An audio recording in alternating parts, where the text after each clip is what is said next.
4.15 선거 논리 6. QR코드와 전자계표의 이원화. 1. 바코드의 사용. 바코드를 사용하는 목적은 상품 코드로 쓰기 위해서이다. 한국의 삼성이라는 공장에서 생산한 S땡땡 스마트폰이라는 상품에 코드를 부여하자면 한국이라는 국가 코드와 삼성이라는 생산지 코드와 스마트폰이라는 상품 코드가 들어갈 수 있다. 이런 조합의 13자리 코드의 수는 바코드라는 1차원적인 범위의 코드 체계로 사용이 가능하다.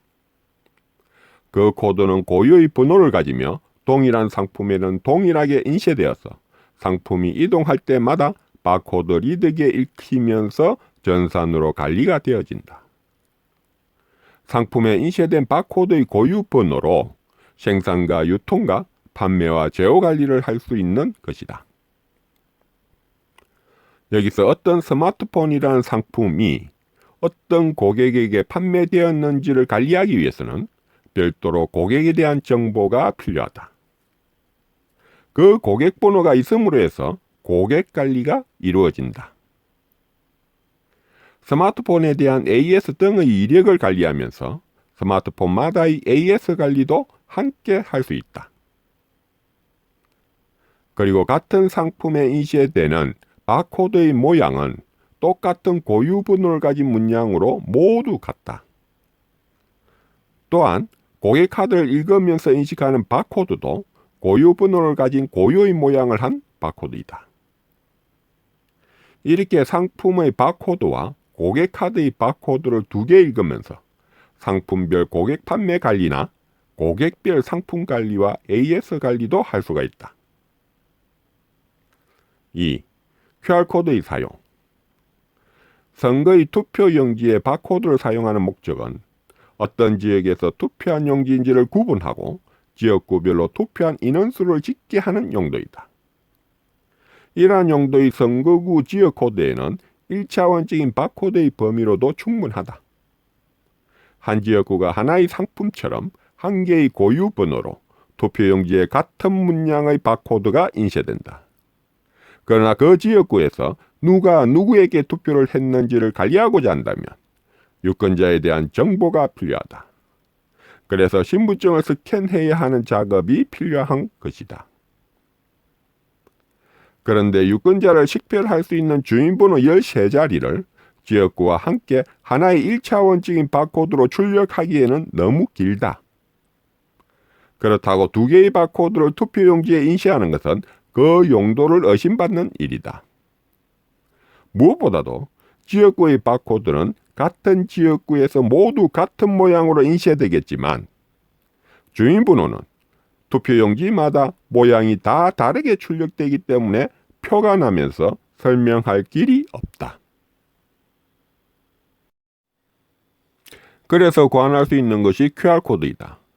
2차원적인 QR코드는 1차원적인 바코드보다는 수용할 수 있는 정보량의 확장성이 매우 크다. 그리고 가장 특징적인 것은 바코드에 비하여 인간의 눈으로 식별하기가 매우 어려워서 어떤 내용을 담았는지 또는 QR코드의 모양이 같은지 틀린지를 쉽게 구별해낼 수가 없다.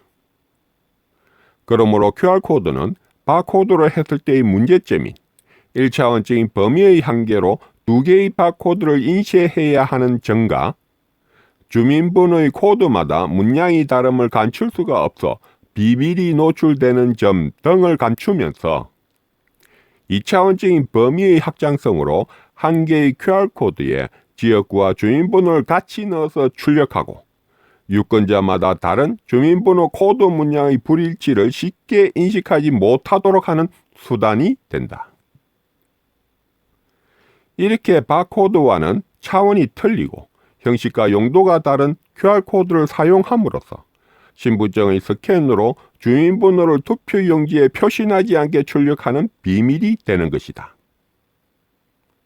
따라서 신분증을 스캔하면서 투표용지의 모양이 다른 QR코드가 인쇄되었다는 것은 개인정보인 주민번호가 QR코드에 비밀스럽게 담겨져서 출력되었다는 것을 암시하고 있다. 3. 전자개표. 전자개표의 프로그램에 의해서 투표용지와는 상관없이 개표 결과를 임의적으로 가공하는 것이 가능하다.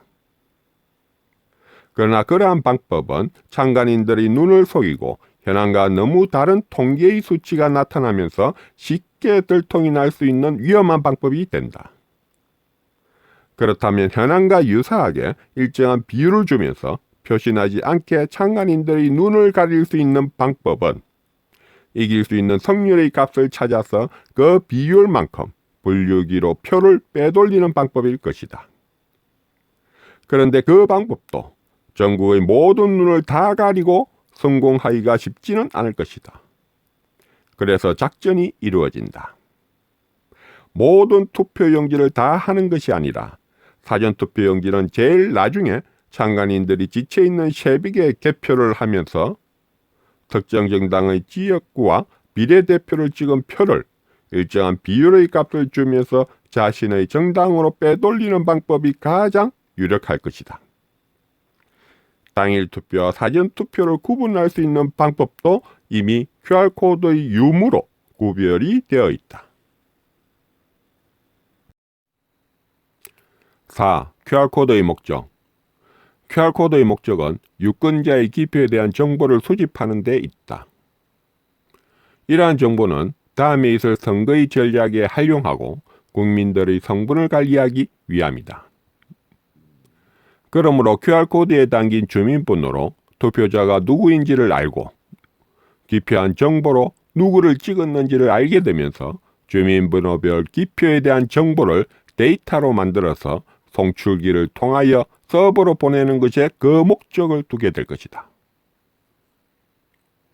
그래서 QR코드가 당일 투표와 사전 투표를 구분하는 것 외에는 개표의 분류에 영향을 주면서 통계 자료가 바뀌도록 하지는 않을 것이다. 개표의 분류에 영향을 주는 것은 QR코드가 아니어도 투표용지에 찍힌 기표 결과만으로도 어떤 표를 어떤 비율로 차감해서 어디로 대주는가를 결정할 수가 있기 때문이다. 5. QR코드와 전자개표. 그러므로 QR코드의 주민번호와 전자개표의 통계자료는 이원화시켜서 처리되어야 한다. A. QR코드. 1. 투표용지에 QR코드를 인쇄하는 것은 무효이다. 2. 그 QR코드에 주민번호 등으로 개인정보가 담겨져 있다면 범죄 행위에 해당한다. 첫째, 사전투표용지에 QR코드가 인쇄된 것은 명백한 사실이다. 따라서 이번 4.15 선거는 무조건 무효이다. 둘째, QR코드에 주민번호가 담긴 정황이나 자료를 찾으면 비밀투표를 어기고 국가의 주인인 국민의 주권을 훼손하면서 국민들의 성분을 관리하려고 하는 위험한 정치권의 범죄 행위에 대한 증거가 된다. B. 전자개표. 1. 전자개표를 부분적으로 재현하면서 QR코드가 있는 투표용지의 개표와 QR코드가 없는 투표용지의 개표 결과를 비교해야 한다. 2.